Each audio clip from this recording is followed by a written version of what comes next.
जय श्री कृष्णा। राधे राधे दोस्तों, आज हम आपके लिए लेकर आए हैं कथा देवउठनी एकादशी व्रत की।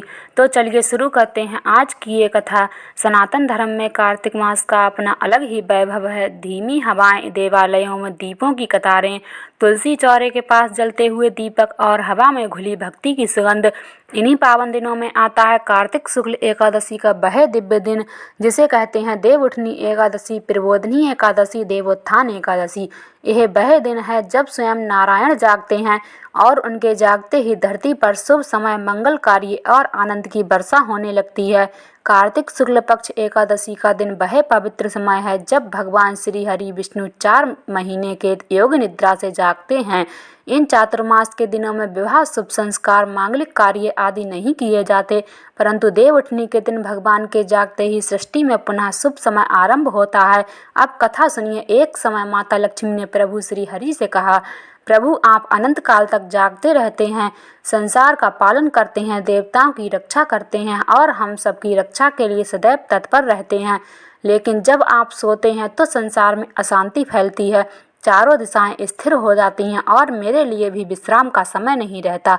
तब भगवान विष्णु ने कहा, देवी तुम्हारा कथन सत्य है, तुम्हें भी विश्राम का अधिकार है और संसार को भी संतुलन की आवश्यकता है।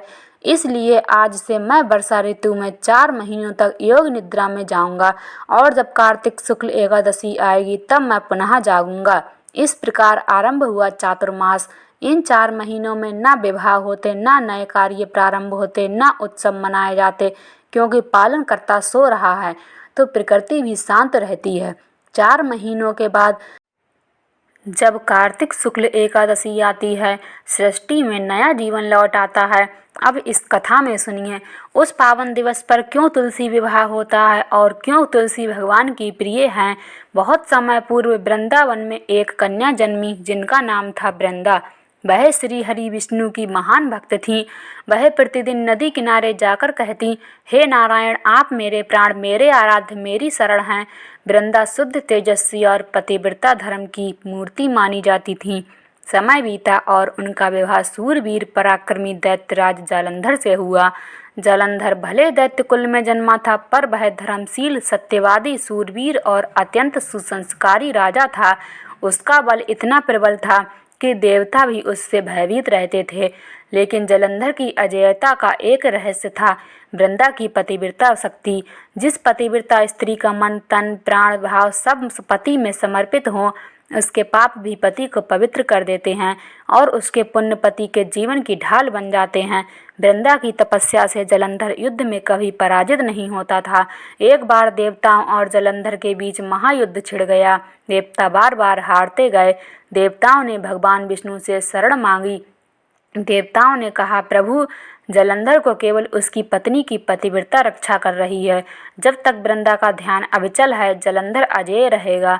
भगवान विष्णु का हृदय द्वंद्व में पड़ गया। एक ओर भक्त वृंदा की भक्ति, दूसरी ओर सृष्टि में संतुलन। एक दिन वृंदा गहरी ध्यानावस्था में बैठी थी। उसका समस्त चित्त, समस्त श्वास, समस्त भाव पति के संरक्षण में थे। उसी समय भगवान विष्णु ने जालंधर का स्वरूप धारण किया और वृंदा के सामने प्रकट हुए। वृंदा ने अपनी आंखें खोली। उसने देखा उसका पति सामने खड़ा है। वह उठी, मुस्कुराई और उनके चरणों पर सिर रख दिया। उसका मन एक क्षण के लिए भी संशय में न आया। उसे लगा मेरे पति वापस आ गए। बस उसका यह विश्वास डगमगा गया और उसी क्षण जालंधर युद्ध में वीरगति को प्राप्त हो गया, क्योंकि उसकी रक्षा करने वाली पवित्र पतिव्रता शक्ति टूट चुकी थी। जब वृंदा को सत्य का आभास हुआ कि यह उसके पति नहीं, भगवान विष्णु स्वयं हैं, तो उसका हृदय चूर चूर हो गया। आंखों में आंसू, स्वर में अग्नि। वृंदा बोली, हे विष्णु, आप तो धर्म के रक्षक हैं, फिर आपने मेरे पतिव्रत धर्म को क्यों भंग किया। मेरे पति ने आपको कभी नहीं छेड़ा, फिर आपने मेरे विश्वास को क्यों तोड़ा। वृंदा के आंसू पृथ्वी को भिगोने लगे। वह बोली, हे विष्णु, आज से आप पत्थर से हृदय के कहलाएंगे और मैं इस शरीर को त्याग कर वन में तुलसी रूप में स्थापित हो जाऊंगी और जब जब आपकी पूजा होगी, मेरे बिना आपकी पूजा अधूरी रहेगी। ऐसा कहकर वृंदा ने अपने शरीर को अग्नि में समर्पित कर दिया। जहाँ उसकी चिता की राख गिरी वहीं से एक दिव्य सुगंधित पौधा उग आया और वही तुलसी कहलाया। भगवान विष्णु स्वयं वहाँ प्रकट हुए और बोले, देवी वृंदा, आपके साप ने मुझे पत्थर बना दिया, इसलिए मैं शालिग्राम रूप में प्रतिष्ठित रहूँगा और सृष्टि में जब जब मेरा पूजन होगा तुलसी तुम्हारे बिना स्वीकार नहीं होगा। तुम्हारा स्थान भक्तों के हृदय और मेरे चरणों में सदा रहेगा। कार्तिक शुक्ल एकादशी के दिन वृंदा, तुलसी और विष्णु शालिग्राम का पवित्र विवाह संपन्न होता है। इसी को हम कहते हैं तुलसी विवाह और यही कारण है कि देवउठनी एकादशी के दिन विवाह और शुभ कार्य आरंभ होते हैं। ऐसे ही समय में एक राज्य था जिसका राजा अत्यंत धर्मपरायण, दयालु और न्यायशील था। उसके राज्य में धर्म का पालन सर्वोच्च नियम था। हर महीने की एकादशी पर पूरा राज्य व्रत रखा करता था।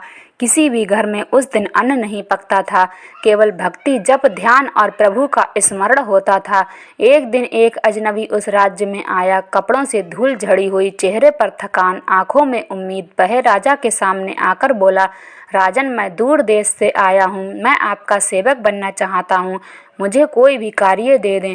राजा ने शांत स्वर में कहा, सेवा तो मिल जाएगी पुत्र, पर एक नियम है। एकादशी के दिन इस राज्य में कोई अन्न ग्रहण नहीं करता। यदि तुम यहाँ रहना चाहते हो तो तुम्हें भी यह व्रत करना होगा। अजनबी ने विनम्रता से कहा, मैं व्रत कर लूँगा राजन।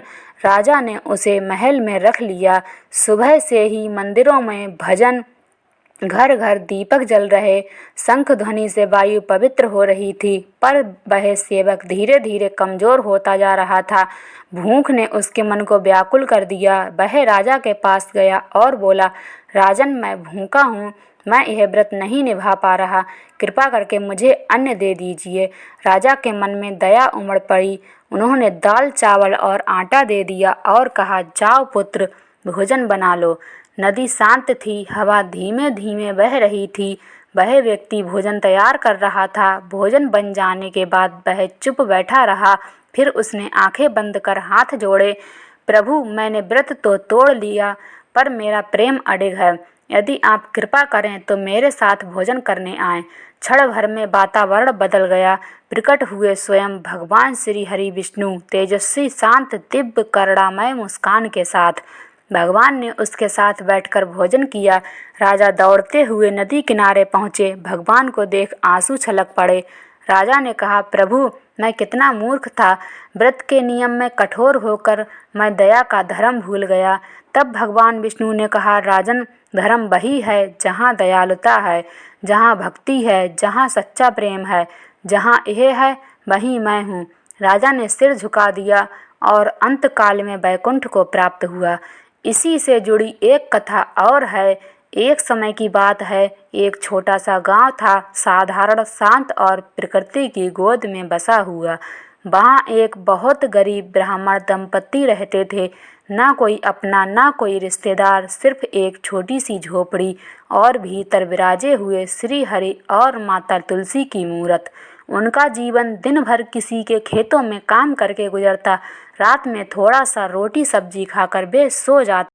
पर एक बात अद्भुत थी, उनकी भक्ति अमूल्य थी। वे हर सुबह तुलसी माता को जल चढ़ाते, श्री हरि का नाम लेते और अपनी मुश्किलों के बावजूद चेहरे पर चमक बनाए रखते।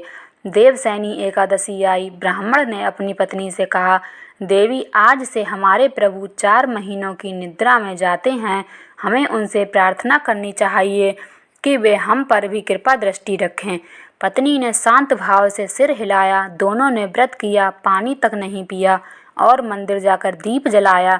दिन बीत गए। 4 महीनों में बारिश, तूफान, बीमारियां, झंझटें, सब कुछ सहते रहे, पर भक्ति वह कभी नहीं टूटी। कार्तिक शुक्ल एकादशी की संध्या थी। गांव में हर घर दीपों की कतार से जगमगा रहा था, पर उस गरीब दंपत्ति के पास दीप में डालने के लिए तेल तक नहीं था।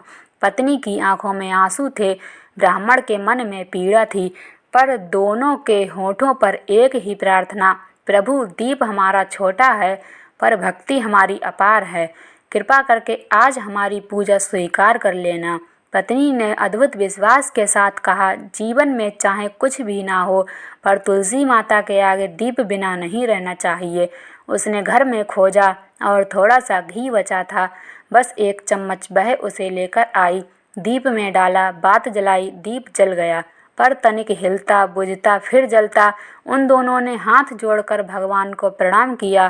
तभी अलौकिक घटना घटित होती है। वह छोटा सा दीप धीरे धीरे स्थिर होने लगा, फिर उसकी लौ थोड़ी ऊंची होने लगी, फिर और ऊंची, और पूरा घर प्रकाश से जगमगा उठा। वातावरण में मृदु पुष्प सुगंध फैल गई और सामने प्रकट हुए स्वयं श्री हरि महाविष्णु और माता लक्ष्मी। प्रभु, हमारे पास आपको देने के लिए कुछ भी नहीं था, सिर्फ ये दीप। भगवान विष्णु ने कहा, पुत्र, तुमने दीप नहीं दिया, तुमने दृष्टि दी है। तुमने अपने विश्वास को अंधकार से ऊपर रखा है। जहाँ भक्ति की लौ जलती है वहाँ मैं स्वयं आता हूँ। और लक्ष्मी जी ने कहा, और जहाँ मैं आती हूँ वहाँ से दारिद्र्य स्वयं भाग जाता है। उन्होंने हाथ उठाया और आशीष दिया, आज से तुम्हारे जीवन में कभी कमी नहीं होगी। क्षण भर में उस टूटी झोपड़ी में सुगंध, स्वर्ण, अनाज, वस्त्र, प्रसन्नता सब भरने लगे। इसलिए कहते हैं, देवउठनी एकादशी पर किया गया एक दीप भी जीवन की अंधकार को सदा सदा के लिए समाप्त कर देता है। भक्तों, भगवान को बड़े भोग, बड़े मंदिर, बड़ी धन संपत्ति की आवश्यकता नहीं।